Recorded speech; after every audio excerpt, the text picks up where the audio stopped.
नमस्कार दोस्तों, स्वागत है आप सबका एक नई वीडियो के अंदर। दोस्तों, हम लोग आज देखने वाले जो एक चर्चित कॉपी है पद्मा चौधरी मैम की, जिनकी आरएस के अंदर 24th रैंक थी। और इनकी कॉपी चर्चित इसलिए है क्योंकि इनको हिंदी के अंदर जो पेपर 4 होता है आरएस मेंस का, उसके अंदर इनको हिंदी और इंग्लिश का जो पेपर होता है उसमें 148 नंबर मिले 200 में से। दोस्तों, ये टॉपर 2018 भर्ती की है और इन्होंने जैसा कि इनके हिसाब से ये इनका सेकंड अटेम्प्ट था। 2016 में इन्होंने अपना फर्स्ट अटेम्प्ट दिया था और उसमें आई थिंक इनके बहुत नीचे रैंक आई थी और इनको प्रॉपर जो है पोस्टिंग और सिलेक्शन नहीं मिला था। इसके बाद में अगर ये किसी कोचिंग से जुड़ी हुई है तो वह स्प्रिंग बोर्ड एकेडमी, जिन्होंने खुद क्लेम किया है कि स्प्रिंग बोर्ड एकेडमी ने अपने जो टॉपर्स के जो बैनर होता है या जो पैम्पलेट्स वो लोग लगाते हैं उसके अंदर भी पद्मा चौधरी मैम का जो है जिक्र किया गया था। और आज हम लोग क्या करेंगे, साइंटिफिक अप्रोच रखेंगे। उसके अंदर हम फैक्ट्स के बेसिस पे देखेंगे कि इनकी जो कॉपी है वो डिस्प्यूटेड है कि नहीं है। इनके ऊपर एलिगेशंस लगाए जा रहे हैं कि इन्होंने कुछ अनफेयर मीन्स जो यूज़ किए हैं अपने कॉपी के अंदर मार्क्स को इंक्रीज करने के लिए। हम इस कंक्लूजन पे नहीं पहुंचेंगे कि इन्होंने कुछ धांधलेबाजी या इस तरीके की चीज़ें की है, हम ये कतई नहीं कह रहे। और ना हम किसी इंस्टीट्यूट को ब्लेम कर रहे हैं, हम सिर्फ और सिर्फ फैक्ट्स और अजम्पशंस के बेसिस पे ये कंक्लूजन पे पहुंचने का प्रयास करेंगे कि क्या वाकई में इनकी कॉपी के अंदर कुछ फ्लॉज है जिसकी वजह से जो है इन्हें टारगेट किया जा रहा है। तो सबसे पहले मैं आपको जो है इनकी कॉपी है, इसके बाद में अपन इसमें डिस्कस करेंगे क्या मिस्टेक्स है। फर्स्ट ऑफ ऑल, आप इनकी स्ट्रेटजी वीडियो अगर देखना चाहें तो स्प्रिंग बोर्ड एकेडमी के ऑफिशियल यूट्यूब चैनल पे आपको इनकी स्ट्रेटजी वाला वीडियो मिल जाएगा, जिसके अंदर ये हिंदी और इंग्लिश के अंदर यानी कि आरएस मेंस के पेपर 4 के अंदर किस तरीके से मार्क्स को इंक्रीज करने का बता रही है। देखिए, यहाँ पे एक बहुत बड़ा, अगर मैं फ्लो की बात करना चाहूँ तो वो फ्लो है स्प्रिंग बोर्ड एकेडमी का। रीज़न इसका ये है कि ये वहाँ की छात्रा हैं, वहाँ पे क्लासरूम प्रोग्राम में ये एनरोल थी और वहाँ पे इन्होंने अपनी पढ़ाई की, उसके बाद में इन्होंने आरएस एग्जामिनेशन दिया है। तो अगर कोई कैंडिडेट अगर किसी इंस्टीट्यूट से जुड़ा हुआ है तो उस कैंडिडेट को अपने पोस्टर पे फोटो लगाने से पहले उस कैंडिडेट की अच्छे से जांच पड़ताल की करनी चाहिए। क्योंकि जैसा देखा जाता है कि पद्मा मैम की जो कॉपी है, पेपर 4 की जो कॉपी है, वो सिर्फ और सिर्फ हिंदी की टेलीग्राम चैनल्स पे या बहुत जहाँ पे भी सर्कुलेट हो रही है वो सिर्फ हिंदी की कॉपी सर्कुलेट होती है। अमूमन ये देखा जाता है कि जितने भी टॉपर्स होते हैं या जो भी अच्छे मार्क्स स्कोर करते हैं अपनी मेंस की कॉपीज के अंदर, वो अपने चारों पेपर्स जो है कंप्लीट तरीके से टेलीग्राम चैनल्स पे और ग्रुप्स पे जो है वो अपलोड करते हैं। लेकिन इनके सिर्फ और सिर्फ फोर्थ पेपर के अंदर हिंदी सेक्शन, जिसमें इन्होंने 89 मार्क्स स्कोर किया है आउट ऑफ 120, तो वही कॉपी सिर्फ और सिर्फ सर्कुलेट की जा रही है। बाकी जो कॉपी इंग्लिश की जो कॉपी है जिसमें इन्होंने 59 मार्क्स स्कोर किया है आउट ऑफ 80, वो कहीं ना आपको दिखाई नहीं देगी। तो ये बहुत बड़ा फ्लॉ है, मैं कह सकता हूँ कि ये चीज़ कहीं न कहीं छुपाई जा रही थी। और अ, ये रीज़न ये हो सकता है कि उसके बाद में जो है इनकी जो चीज़ें हैं वो सामने आ जाएगी। तो सबसे पहले हम देखते हैं कि स्प्रिंग बोर्ड एकेडमी का जो ऑफिशियल टेलीग्राम चैनल है, उसके ऊपर अगर आप देख सकते हैं कि किस तरीके से जो है सबसे पहले तो इन्होंने आर आर आरपीएससी जो संस्थान है, जो कमीशन है अपना जो एग्जामिनेशन कराता है, तो राजस्थान पब्लिक सर्विस कमीशन है जो आरपीएससी है, जिसके अंदर इन्होंने आरपीएसई लिखा है। ठीक है। अब ये क्या समझा जाए, मतलब इस चीज को, या हो सकता है कि ये एक ह्यूमन एरर है। ठीक है, पहला अपन फैक्ट तो ये देख सकते हैं कि अब ये एक ह्यूमन एरर है, मान लिया एक ह्यूमन एरर है। तो जब आप इस वीडियो को, जो मैं आपको बता रहा हूँ कि स्प्रिंग बोर्ड एकेडमी के ऑफिशियल यूट्यूब चैनल में जब आप वीडियो देखेंगे इनकी स्ट्रेटजी का, आपको सिंपली यूट्यूब पे जाना है, वहाँ पे लिखना है spring board academy Padma Chaudhary ma'am paper 4 strategy, तो आपके पास में वो 40 से 50 मिनट का वीडियो है, आपके पास में आ जाएगा और आप उसको देख सकते हैं। उस वीडियो को पूरा देखिए और उस वीडियो के अंदर ही आपको बहुत सारी मिस्टेक्स मिल जाएगी। हम सिर्फ और सिर्फ देखिए फैक्ट चेक कर रहे हैं यहाँ पे, हम सिर्फ और सिर्फ ये इवेल्युएट करने की कोशिश कर रहे हैं कि क्या फैक्ट के बेसिस पे हम लोग इस कंक्लूजन पे पहुंच सकते हैं, क्या क्या इन्होंने अनफेयर मीन जो है अपने एग्जामिनेशन के अंदर यूज किए है कि नहीं किए है। देखिए, सबसे पहले इन्होंने, अगर मैंने एक छोटा सा स्क्रीनशॉट लगाया जिसके अंदर एक ही स्क्रीनशॉट में आपको दो गलतियां देखने को मिलेगी। एक तो इन्होंने आरपीएससी लिखा है, आरपीएसई लिखा है, जबकि आरपीएससी होता है राजस्थान पब्लिक सर्विस कमीशन। ये सभी को पता होता है कि जो कमीशन है वही एग्जामिनेशन कराता है आरएएस का।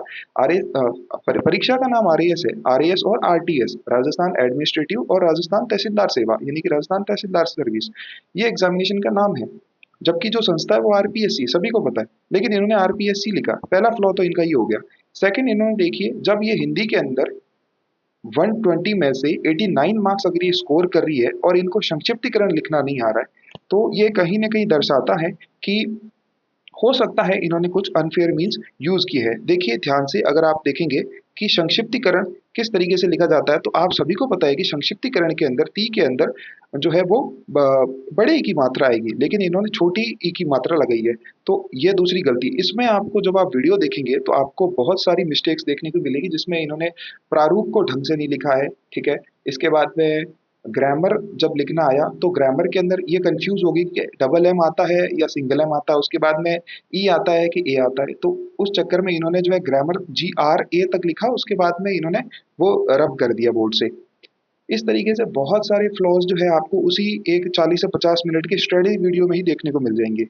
उसके बाद में अपन एक ट्रेंड और चेक करते हैं, जैसे इनकी जो इंग्लिश की कॉपी फ्लोट हो रही है, जिसके अंदर हमारे राजस्थान के कदावर नेता श्री हनुमान बेनीवाल जी ने भी सबसे बड़ा आरोप ये लगाया है और क्लेम किया है कि इनकी जो कॉपी है वो कहीं ना कहीं एक डिस्प्यूटेड कॉपी है, और जो नकल या अनफेयर मीन्स जो है इन्होंने अपने जो एग्जामिनेशन के अंदर यूज किया है। तो आप क्वेश्चन नंबर 34 यहाँ पे देख सकते हैं, इंग्लिश का क्वेश्चन है, जिसके अंदर जोनल मैनेजर को एक लेटर लिखना था नॉर्थ वेस्टर्न रेलवे दिल्ली के अंदर, जिसके अंदर ये बताना था कि उनकी अपनी एक रीसेंट जर्नी हुई है जिसके अंदर उनको डिस्कम्फर्ट यानी कि थोड़ा सा प्रॉब्लम फेस हुआ है, तो ये लेटर उनको लिखना था। तो ये लेटर ये कंप्लीट तरीके से नहीं लिख पा रही, इन्होंने XYZ एग्जामिनेशन हॉल फिर टू जोनल ऐसे करके आगे कुछ लिखा है जो समझ में नहीं आ रहा है। इसके बाद में इन्होंने पूरा पेज जो है ये कंप्लीट ब्लैंक छोड़ा है। यहाँ पे अगर आप देखेंगे तो एग्जामिनर ने यहाँ पे एक छोटा सा क्रॉस भी लगाया है, आप इसको ढंग से देख सकते हैं, ये शायद हाईलाइट नहीं किया गया था। ये कॉपी जो है मैंने हनुमान बेनीवाल द्वारा जो है अपने ट्विटर हैंडल पे पोस्ट की गई है, वहां से मैंने इस कॉपी को जो है डाउनलोड किया है। ये एक ही पेज मैं डाउनलोड कर पाया क्योंकि ये एक ही पेज वहां पे था। यहाँ पे इनको पहले 0 मार्क्स दिया गया। इस क्वेश्चन के अंदर अगर आप ध्यान से देखेंगे C34 यानी कि क्वेश्चन नंबर 34 के अंदर इनको 0 मार्क्स दिया गया। ये इंग्लिश का क्वेश्चन है और साइड में C34 देखिए 7 मार्क्स यहाँ पे दिया गया है। पहले 0 दिया गया, बाद में 7 दिया गया विदाउट डूइंग एनीथिंग। अब मैं आपको बहुत बड़े फैक्ट बताना चाह रहा हूँ, जो किसी ने यहाँ पे मतलब चाहे वो हनुमान बेनीवाल जी हो या जो स्प्रिंग बोर्ड संस्थान खुद है या किसी भी इवेल्युएटर ने या किसी एस्पिरेंट ने भी जो है इन फैक्ट्स को ध्यान से नहीं ऑब्जर्व किया होगा, जो मैंने ऑब्जर्व किया है। आप ध्यान से देख सकते हैं, यहाँ पे 7 नंबर दिए हुए, याद रखिएगा आप, ठीक है। अब इनकी देखते हैं आंसर बुकलेट, तो मुझे कंप्लीट नहीं मिली, लेकिन जो फर्स्ट पेपर सॉरी जो फर्स्ट पेज होता है जिसके अंदर इनकी आप आंसर बुक नंबर भी ऊपर लिखे हुए हैं, आप चाहे तो वहाँ पे चेक कर सकते हैं। ये कॉपी शायद मेरे ख्याल से RTI लगवाने के बाद में ये कॉपी जो है वो निकलवाई गई है। सॉरी। तो दोस्तों यहाँ पे हम देख रहे हैं पद्मा मैम की कॉपी, और इसके अंदर फ्रंट पेज पे अगर अपन देखें तो आपको जो है यहाँ पे मार्क्स इनके ऑप्टेन जितने मार्क्स इनके आए हैं आउट ऑफ, यहाँ पे टोटल मार्क्स आपको दिख जाएंगे, और ऑप्टेन मार्क्स यानी कि उस पर्टिकुलर पार्ट के अंदर जितने मार्क्स इनको मिले हैं वो यहाँ पे शो किया गया है, ठीक है। तो इसके अंदर आप एक पैटर्न नोटिस करेंगे दोस्तों कि हिंदी के जो भी बड़े प्रश्न थे, जैसे कि कॉम्प्रीहेंशन के जो प्रश्न थे, पत्र लेखन हो गया, संक्षिप्तीकरण हो गया, प्रारूप लेखन हो गया, इस तरीके के जो प्रश्न थे जो कॉम्प्रीहेंशन होता है उसके अंदर इनको सभी प्रश्न में 7 अंक दिए गए हैं। ये आप देख सकते हैं, ऑब्जर्व कर सकते हैं दोस्तों ध्यान से कि 50 में से 43 नंबर इनको पार्ट ए के अंदर मिला है। फिर B1 जो क्वेश्चन है 10 में से 7, B2 10 में से 7, B3 10 में से 7, B4 10 में से 7, ठीक है। तो ये एक पैटर्न दर्शाता है कहीं ना कहीं कि एग्जामिनर सारे क्वेश्चंस को एक ही तरीके से देख रहा था। देखिए दोस्तों, मैंने आपको कहा था कि जिस प्रश्न में अंग्रेजी के जिस प्रश्न को इन्होंने छोड़ा था उसमें भी इनको 7 नंबर मिले हैं, और हिंदी के कॉम्प्रीहेंशन के बाकी के क्वेश्चंस में भी इनको 7 नंबर मिले हैं। ये कहीं ना कहीं एक पैटर्न दर्शाता है, ये एक फैक्ट है। मैंने आपको पहले बताया था कि हम फैक्ट के बेसिस पे जो है पूरे जो क्वेश्चन पेपर है, जो आंसर कॉपी है, इसका एनालिसिस करेंगे हम लोग, ठीक है। तो यहाँ पे 10 में से 7 नंबर आप देखेंगे कि कंटिन्यूअसली इनको 6.5 नहीं दिए गए, इनको 7.5 नहीं दिए गए, उनके 6 नहीं दिए गए, इनको कंटिन्यूअसली एक ही तरीके से 7 नंबर दिए गए, ठीक है। इसकी इनकी बाद में इनकी कॉपी भी हम लोग जो है वो ध्यान से ऑब्जर्व करेंगे, उसमें बहुत सारी मिस्टेक्स आपको देखेंगे, और इनके जो है वर्तनी रूपी जो अशुद्धि होती है वो कहीं पे भी हाईलाइट नहीं की गई है किसी भी मतलब एग्जामिनर के द्वारा। यानी कि बहुत सारी जो वर्तनी की अशुद्धियां हैं उसके नंबर मतलब कहीं पे भी उस चीज को हाईलाइट करके नहीं काटे गए। इनको रैंडम मार्क्स दिए गए हैं, इनको रैंडमली 7 नंबर 7 नंबर इस तरीके से दे दिए गए हैं। वो किस बिना पे दिए हैं, किस तरीके से दिए हैं, वो अभी तक एग्जामिनर ने क्लैरिफाई नहीं किया, समझ में नहीं आया। अगर कोई बच्चा इनकी कॉपी से सीखना चाहे, देखना चाहे, तो भी वो किस तरीके से देखेगा, किस तरीके से समझेगा, क्योंकि एग्जामिनर तो इनकी वर्तनी रूपी अशुद्धि कहीं पे भी नहीं निकाली है। जो स्प्रिंग बोर्ड एकेडमी है उन्होंने क्लेम किया था कि इनसे ज्यादा मार्क्स अगर कोई स्कोर करके दिखाएगा तो उन्हें हम इनाम देंगे। तो मैं उस संस्थान से ये पूछना चाहूंगा कि 148 नंबर 200 में से अगर इस तरीके से कोई आपका कैंडिडेट लेकर आता है तो आप ये कहते हैं कि आप उनको इनाम देंगे। तो मुझे समझ में ये नहीं आ रहा कि उनके साथ वाले बैचमेट के 140 नंबर अगर अगर तक कोई पहुंचा है, 130 140 पे अगर कोई लेकर आ रहा है तो आप उनको इनाम क्यों नहीं देते। वो इनाम के ज्यादा जो है वो हकदार होते हैं इनसे ज्यादा, क्योंकि ये 148 नंबर हर जगह डिस्प्यूटेड कॉपी के अंदर आ जाता है। तो ये 7 मार्क्स। अब देखिए दोस्तों, निबंध वाले प्रश्न के अंदर आप देखिए, जो आपको मैं C1 जो प्रश्न है 20 में से इनको 14 नंबर दिया गया। अब ध्यान से इस पैटर्न को और ऑब्जर्व कीजिए दोस्तों। ये फैक्ट क्या कहता है कि इनको 7 के मल्टीपल में मार्क्स दिए गए। 7 टू जा होते हैं 14। तो के इन्होंने ये देखा है। अब मैं आपको एक और बहुत रोचक बात बताऊंगा कि 10 में से इनको 7 नंबर दिए जा रहे हैं दोस्तों। 10 में से इनको 7 नंबर और 20 में से इनको 14 नंबर, यानी कि इनको 70% मार्क्स देने मतलब दिए जा रहे हैं हर प्रश्न के अंदर, चाहे इन्होंने कैसा भी लिखा हो। तो ये कहीं न कहीं एक फैक्ट की तरफ इशारा करता है कि हो सकता है कि इन्होंने अनफेयर मीन्स अपने एग्जामिनेशन के दौरान यूज किए हैं। क्योंकि जिस अंग्रेजी के प्रश्न के अंदर इन्होंने जो प्रश्न खाली छोड़ा था उसके अंदर भी इनके 7 मार्क्स ही आए हैं। तो ये क्या दर्शाता है दोस्तों, एक और मैं रोचक बात आपको बताऊंगा कि इंटरव्यू के अंदर भी इनके 72 मार्क्स आए हैं। 100 मार्क्स का इंटरव्यू होता है और इनको मार्क्स दिए गए हैं 72, जो कि एक अबव एवरेज मार्क्स है। अबव एवरेज मार्क्स है और वो भी कहीं ना कहीं 70% के आसपास इनको मार्क्स दिए गए। तो आप देख सकते हैं, ये एक ट्रेंड आप देख सकते हैं कि इनको मेंस के अंदर जो बड़े कॉम्प्रिहेंशन वाले क्वेश्चंस है जिसके अंदर इनको 10 में से 7 नंबर दिए जा रहे हैं यानी कि 70% मार्क्स, 20 में से इनको 14 मार्क्स दिए जा रहे हैं यानी कि 70% मार्क्स, इंटरव्यू के अंदर इनको 72 मार्क्स दिए जा रहे हैं यानी कि अप्रोक्स 70% मार्क्स। तो ये कहीं न कहीं एक ट्रेंड दिखाता है। ये किसकी तरफ इशारा कर रहा है दोस्तों, ये आप खुद समझ सकते हैं। अपनी बुद्धि, विवेक, चेतना के साथ में गौर कीजिएगा इन सब चीज़ों पे कि किस तरीके से इनको जो है मार्क्स दिए गए। इसके बाद देखिए दोस्तों, महेच्छा पब्लिकेशन जो कि स्प्रिंग बोर्ड एकेडमी द्वारा जो दिलीप महेच्छा सर है उनके नाम का ये पब्लिकेशन है। उन्होंने सामान्य हिंदी ग्रामर की जो बुक है अपनी पब्लिकेशन की निकाली और उसके अंदर संपादक जो है विक्रमादित्य सिंह जी उनको रखा है और लेखिका जो है वो पद्मा चौधरी मैडम को लिखा गया है यहाँ पे ब्रैकेट के अंदर RS 2018। तो आप मतलब एक ऐसे टॉपर को प्रमोट कर रहे हैं, एक ऐसी कैंडिडेट को प्रमोट कर रहे हैं जिसके नंबर 148 आए हैं, जिनके ट्रेंड के अंदर बहुत सारे फ्लॉज आपको देखने को मिल जाएंगे, जिनकी कॉपी के अंदर इतने सारे फ्लॉज आपको देखने को मिल जाएंगे कि हर प्रश्न के अंदर, कॉम्प्रिहेंशन के हर क्वेश्चन के अंदर इनको 7-7 नंबर ही क्यों दिए जा रहे हैं। इनको कम क्यों नहीं किया, ज्यादा क्यों नहीं किया, वर्तनी की अशुद्धियां कहाँ गई, वो सारी की सारी हमने देखा। उसके बाद के अंदर निबंध के अंदर इनको 20 में से 14 नंबर दिए गए, जो भी अप्रोक्स 70% मार्क्स होते हैं। तो ये किसकी तरफ इशारा कर रहा है दोस्तों, ये आप खुद समझ सकते हैं। सामान्य हिंदी का जो ये बुक महेच्छा पब्लिकेशन के द्वारा प्रकाशित की गई, इसके अंदर भी इनकी जो है सिर्फ और सिर्फ हिंदी की पुस्तिका है, यानी कि पेपर 4 के अंदर जो हिंदी आता है वो की वो सेम की सेम कॉपी जो है वो वहां पे डाली गई है। और एक रोचक बात और बताता हूँ मैं दोस्तों आपको कि इसका जो फ्रंट पेज होता है जहाँ पे मार्क्स दिए जाते हैं, जो ये वाला फ्रंट पेज मैंने आपको शो किया है, ये उस कॉपी के अंदर आपको देखने को नहीं मिलेगा। वो कॉपी कुछ इस तरीके से अपलोड की गई है हर जगह, और महेच्छा पब्लिकेशन में भी यही कॉपी जो है आपको देखने को मिलेगी।